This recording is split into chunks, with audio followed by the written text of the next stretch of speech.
today's episode we are going to be covering Richard Chase. Now we should say that this is one of the times we're going to give our very rare content warning here, a trigger warning. Usually we assume you know that you're getting into horror and true crime here, so the topics they're never nice. But in this case it is especially nasty and gruesome, so we felt that we should maybe warn you before you start listening. You should know at this stage anyway that if you see my face on the cover and hear my voice at the start of the episode, it's something Amy didn't want to cover, so it's going to be particularly nasty. So let's get into it with Richard Chase, or as he's better known, the Vampire of Sacramento. Richard Trenton Chase was an American spree killer, cannibal and necrophile who killed 6 people in Sacramento, California from December 1977 to January 1978. He was nicknamed the Vampire of Sacramento because he drank his victims' blood and cannibalized their remains. Chase was a native of Sacramento, California. He was born shortly after his parents got married and had a younger sister named Pamela. His parents were prone to arguing with each other during his childhood. On one camping trip in Oregon, his mother Beatrice accused her husband of having an affair with a woman hiding in the bushes, which he described as having ruined this trip. Chase's mother also said that her husband was annoying her in bed while she was sleeping and that he must have somehow drugged her to do this. By the age of 5, Chase privately exhibited evidence of all 3 parts of the McDonald triad, a theory suggesting the development of violent psychopathy. The triad links cruelty to animals, obsession with fire setting, and persistent bedwetting past the ages of 5 to violent behaviours, particularly homicidal behaviours and sexual predatory behaviour. These internal issues did not affect his early school life, with over 60 children coming to one of his birthday parties. In his adolescence, he was said to be a heavy user of drugs such as marijuana and LSD. As a teenager, Chase also discovered that he was impotent, which prevented him from having sexual relationships with women. One of Chase's first incidents of strange behaviour as an early teen occurred when he started to believe he was a member of the James Younger gang.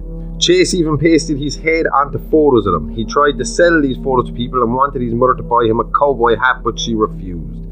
Chase would also sometimes sleep in his family's lounge room, and when he did this, he would take off all his clothes, turn the heater on as high as it would go, and then open the windows. While Chase was described as being popular and clean-cut during his high school years, he started to become withdrawn once he entered adulthood, and had a more unkempt appearance. In spite of being unhappy with his slim, lanky physique as a teenager, Chase was able to get a girlfriend whom he began dating in 1965. In subsequent interviews, this woman used the pseudonym Libby Christopher. They were unable to have sex the first time they attempted to, so due to his impotence. The relationship continued nonetheless, although his continual failure to achieve an erection led to their eventual split in 1966.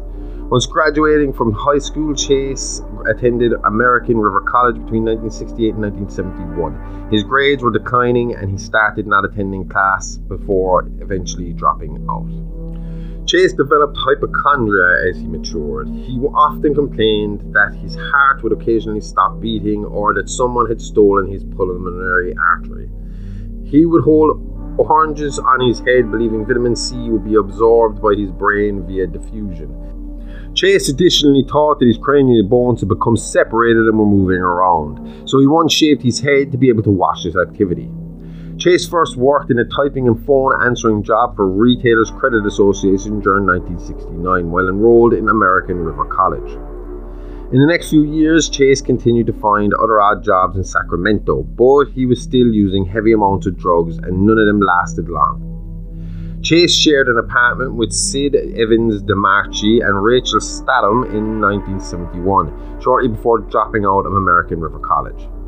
The two found him sitting on their front lawn one day in February 1971 and began talking, with Chase convincing them to let him become a roommate of theirs. His parents gave him $50 each month to help him pay his share of the rent. DeMarchi and Statham both moved out due to Chase's behaviour. He was usually high on drugs and walked around naked in front of visitors. He also barricaded himself into his room, explaining that he did this so no one would be able to sneak up on him. He then shared the apartment with Statham's brother and his friends. These new roommates had a rock band, and Chase often interrupted their jamming, wanting to play the conga with them. However, they didn't want him to since he didn't sound good. This caused arguments, and he joined in anyway. Stathem's brother and his friends would eventually move out, and Chase was unable to afford the rent by himself. Chase's parents divorced in June 1972, and he frequently fought with his mother. He believed that she was trying to poison him, something which she had accused her husband of doing when he was a child. During one lone trip to Utah in 1972, Chase was arrested for driving under the influence, and he told his parents that he had been gassed in the local jail and that he wanted to sue the police. His father bailed him out of jail and convinced him against suing the police. He alternated between living in his mother's residence and his father's new residence, since they were both finding it difficult to deal with his increasingly erratic behaviour. When Chase's father kicked him out of his residence, neighbours reported that he would stand still by the property, blankly staring at it for extended periods of time. At this point, his father didn't believe that the troubles in his life were due to mental illness, but rather a lazy work ethic and misguided values. In late 1972, Chase's mother attempted to call the police on him during an argument when suddenly Richard grabbed the phone and whacked her in the head with it. She was still able to call the police, and he ran outside and jumped over the fence. The police said they could press charges against her son, but she decided not to. Following this incident, Chase had 2 separate stints living with his grandmother in Los Angeles, who noted his odd behaviour. During his first day with his grandmother, Chase worked for his uncle as a bus driver of mentally disabled children. However, he was fired for never cleaning the bus and letting it run low on oil. All he had to do was change oil was to take it to a particular station, but he never followed through on this instruction. After getting fired from the bus job, he spent most of the day in his bed, roaming the house at night. He became convinced that someone was trying to enter his grandmother's house through the window. His grandmother heard him talking to himself and also once found him standing on his head in the corner of his room. He told her that he was trying to get the blood to run back down to his head. At other times, he complained to her that his heart was hurting and that spoke of pains in his legs. During his second stint in LA, he found a job working at a paint store but was fired within a few days. Chase's grandmother said that both his mental state and physical appearance were deteriorating during his second stay with her. When Chase returned to Sacramento for good in the summer of 1973, he began cutting out photos of human organs from medical books and pasting them all over his bedroom. This was an effort to understand what was wrong with him. He saw 2 doctors about his supposed medical conditions, but was dissatisfied with the prognosis they gave him. So he went to see Dr. Donald Ansel. Ansel found that there to be nothing physically wrong with him and concluded that Chase had a psychiatric disturbance of major proportions. In 1973, Chase killed one of his cats when he heard a news story about a cat that had received high-quality medical treatments. The story aggravated him since he believed that he deserved these treatments. Chase spent 2 days in a psychiatric ward in December 1973 after walking into an emergency room complaining about a variety of imagined ailments. The emergency staff said that he had a filthy appearance and he would be diagnosed with paranoid schizophrenia. Chase was discharged when his mother confronted the psychiatric ward staff. One of the reports said she was highly aggressive and described her as a so-called schizophrenic mother. After being discharged, Chase's mental health allegedly improved over the next 2 years once he started taking the hospital's medication. He was given an oxygen tank to help him deal with panic attacks and also added 20 pounds to his thin frame. Chase's mother claimed that his mental state deteriorated once he started using illegal drugs again. However, his father disagreed with this assessment. Chase's mother said that his mental state grew worse. She would start to overhear him talking to himself just as his grandmother had. On 2 occasions, he also ordered his mother to stop controlling his mind, with Chase later accusing his sister Pamela of controlling his mind as well. Once, Chase slapped his mother in the face, and sometimes when he argued with her, she would put his father on the phone, which led to him having fits of rage, causing damage throughout the house. Chase's mother would accuse her ex-husband of telling him to behave like this.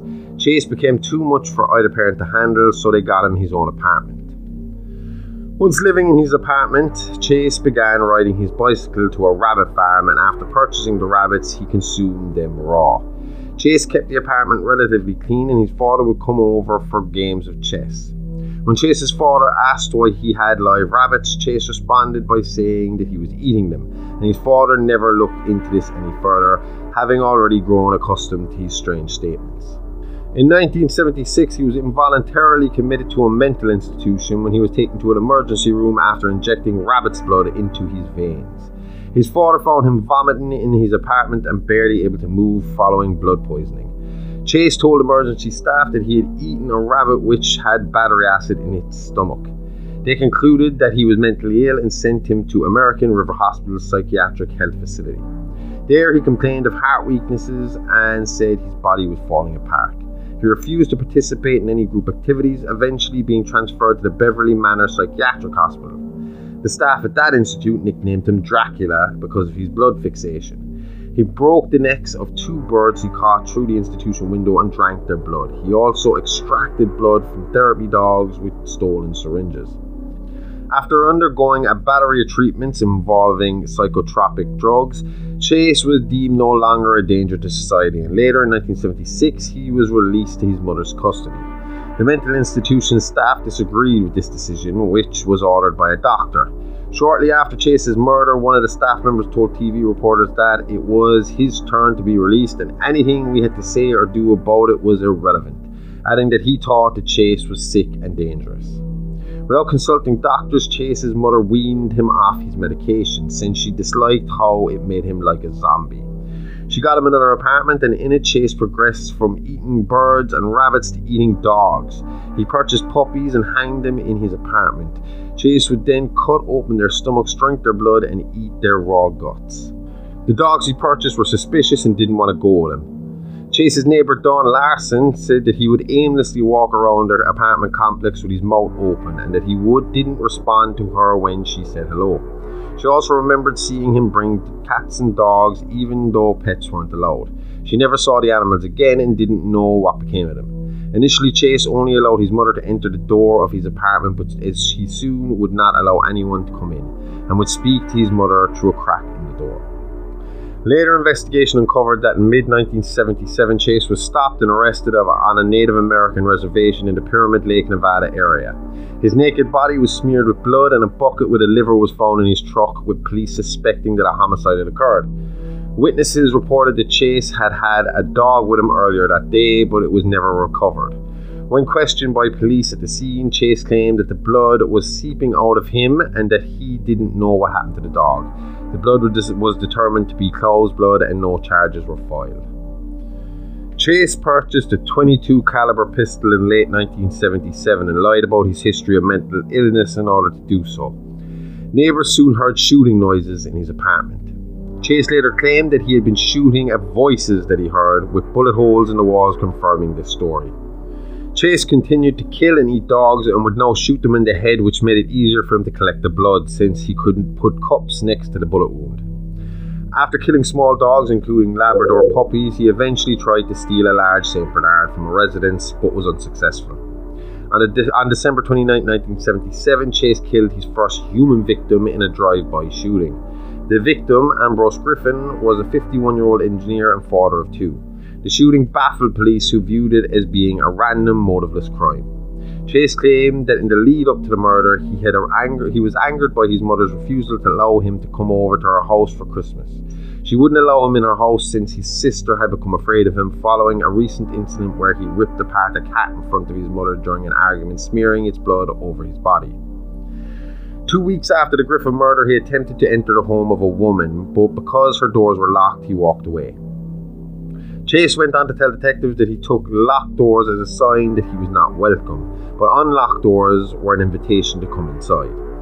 On one occasion, he was caught and chased off by a couple returning home as he rifled through their belongings. He had also urinated and defecated on their infant child's bed and clothing. He broke into another unoccupied house and attempted to set fire to one of its drapes. Chase later said that he believed the residents of this house had been spying on him and that he wanted them to leave the neighborhood.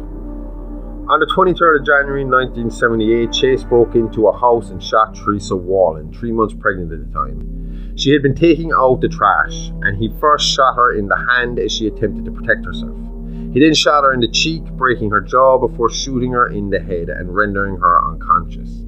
He had sexual intercourse with her corpse while stabbing her in the stomach with a butcher knife from her kitchen. He then removed multiple organs, cut off one of her nipples, and drank her blood through a yogurt cup he found in a trash can. He stuffed dog feces from Wallen's yard down her throat before leaving. It was determined she was still alive while some of the mutilation was occurring. Wallen's corpse was discovered by her husband, a truck driver who was at work when the murder happened. The husband only saw a split second of the corpse before screaming and getting out of there. He called his parents to come over and was hoping that they wouldn't have to look at her corpse.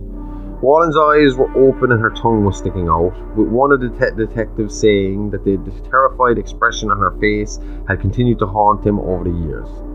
Chase later told a psychiatrist that he spent the rest of the day watching television in his apartment. In the following days, Chase had a phone conversation with his mother. She said that he talked about rockets, spaceships, and little green men. On January 27, Chase entered the home of 38-year-old divorced mother Evelyn Murrath and proceeded to murder everyone inside the building.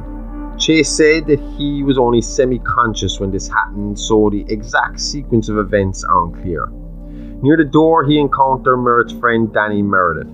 Meredith had been introduced to Murrath through his sister and was being treated for a brain tumor at the time. Chase shot him twice in the head, also fatally shooting in the head Murrath, her 6-year-old son Jason, and her 22-month-old nephew David Ferreira, before mutilating Murrath and engaging in necrophilia and cannibalism with her corpse. Like with Wallen, Chase cut open the organs of Murrath in addition to repeatedly stabbing her in the anus, attempting to cut out one of her eyes. Chase also stabbed Ferreira in the anus and cut open a section of the back of his skull so it would be easier to drink his blood. While the mutilations were occurring, 6-year-old Tracy Graniard began knocking on the door since her family had a scheduled day trip with Jason Murrath. Chase said that this startled him, and so he took the baby and split. He fled in Meredith's car with Ferreira's body and took it to his apartment. Chase went on to decapitate the baby and consume part of its brains, claiming that he did this because he was hungry. The family of the girl who startled Chase at Meredith's house alerted a neighbour who called police. They discovered that the murderer had left complete handprints and shoe imprints in Meredith's blood, and due to the nature of the murder, immediately connected it to the Wallen slaying. During both murders, Chase had been wearing an orange ski parka his father recently bought him. Neighbours later reported a disheveled, long-haired man in an orange ski parka had been knocking on their doors in the lead up to Meredith's murder, asking if they had old newspapers. Police soon created a sketch of this long-haired suspect. Nancy Westfall, an old high school acquaintance of Chase, later told police that the man in the orange ski parka had approached her while she was shopping. Westfall didn't realise it was Chase at first, since his appearance had changed so much since he was a teenager. She noted that he had bloodstains on his white shirt underneath his parka, and noticed a yellow crust encircled around his mouth. His dirty appearance and strange behaviour unsettled her, and she locked her car and drove off when he asked her for a ride. The encounter occurred shortly before Chase murdered Wallen. Chase was arrested after this woman came forward and they checked his background. Police who searched Chase's apartment found that the walls, floor, ceiling, refrigerator and all of Chase's eating and drinking utensils were soaked in blood. Several dog collars were also found along with rotting organs which were determined to belong to animals and some of his victims. He had been reading gun magazines, psychology magazines and a book called Psychic People, and he had circled classified ads in the paper about dogs for sale. Chase was uncooperative with police, claiming that he had only killed some dogs and that he was being framed by the Italians. He speculated that the murders had been committed by a blonde man in an orange jacket and that someone had been coming in and out of his apartment. It would take until March 1978 for the police to find Ferreira's decomposed corpse in the garbage bin. It had been placed inside a box. A few days after his January 1978 capture, he was interviewed by psychiatrists and only went into vague detail about his mental health history. When they asked what was on his mind, Chase was not forthcoming. They rephrased this question and asked what was on the screen of his mind, as if he were watching his thoughts on a television. Chase said normal things and an exploding 747 jetliner. He also said he saw lights in the sky that might be UFOs and incorrectly claimed that he was Jewish, saying that he was beaten up by gangs of Italians because of his ethnicity. In 1979, Chase stood trial on 6 counts of murder. Due to his delusions of being a persecuted Jew, Chase wanted a lawyer from the Jewish Defense League, with his motion being denied. His defense attorney would end up being Faris Salami, who was the son of a Lebanese migrant and local to the Sacramento area. While in custody and awaiting trial, Chase claimed the food he was being served was poisoned. He ordered his defense attorney to have the food tested, and it came back negative. In order to avoid the death penalty, the defense tried to have him found guilty of second-degree murder, which would result in a life sentence. Their case hinged on Chase's history of mental illness and the suggestion that his crime was not premeditated. First, Salami remembered in 2010 that Chase was the most deranged person he had ever met, and that his case was one of mental illness. In more interviews with psychiatrists during the trial, Chase admitted his guilt, saying, "I didn't kill anybody, just a few people." He remembered very little from the Murrah family murder, and regarding the Wallen murder, Chase explained to psychiatrists, "My car had broken down and I had no money, so I walked into somebody's house and killed them." Chase acknowledged that he needed blood, saying that he had gone to several places to get some but was unable to. He believed that his lack of blood was preventing him from living a normal life. Chase told the jury that he was a good person but had a weak heart. Chase also said that he was afraid that his victims would come back from the dead.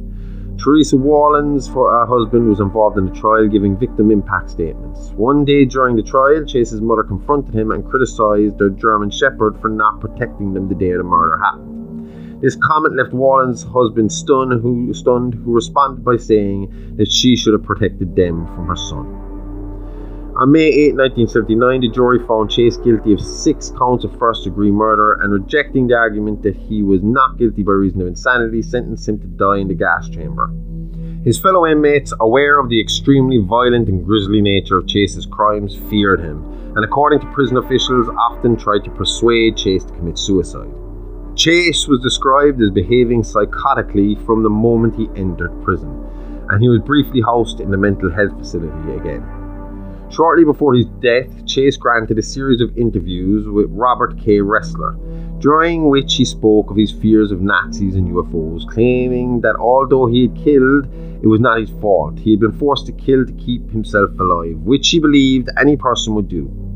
He asked Ressler to give him access to a radar gun with which he could apprehend the Nazi UFOs, so that the Nazis could stand trial for the murders. Chase again claimed that he was Jewish and said that there was a Star of David symbol on his forehead. He handed Ressler a large amount of macaroni and cheese, which he had been hoarding in his pants pockets, believing that the prison officials were in league with the Nazis and attempting to kill him with poisoned food. Chase wanted Ressler to have the food tested, and Ressler said he would do this. On December 26, 1980, Chase was found dead in his prison cell. An autopsy revealed that he had died of an overdose of Sinequin, an antidepressant that was prescribed him. He had been secretly hoarding the pills in his cell, unbeknownst to officers. The exact reason for his apparent suicide remains unknown. If you like that, then check out our Patreon, where for just $5 a month you get access to exclusive shows like Real Monsters and Playing with Bones with Amy Rose, along with early access to all our minisodes and ad-free access to the Weekend Update and It's Alive Alive! Not convinced yet? Well, head on over now and have 7 days on us. That's a 7-day free trial for all new members. That's It's Alive Alive Pod on Patreon. It's Alive Alive! All the guts and go with none of the guilt. See you on Wednesdays, unless you're on Patreon when you get us all week long.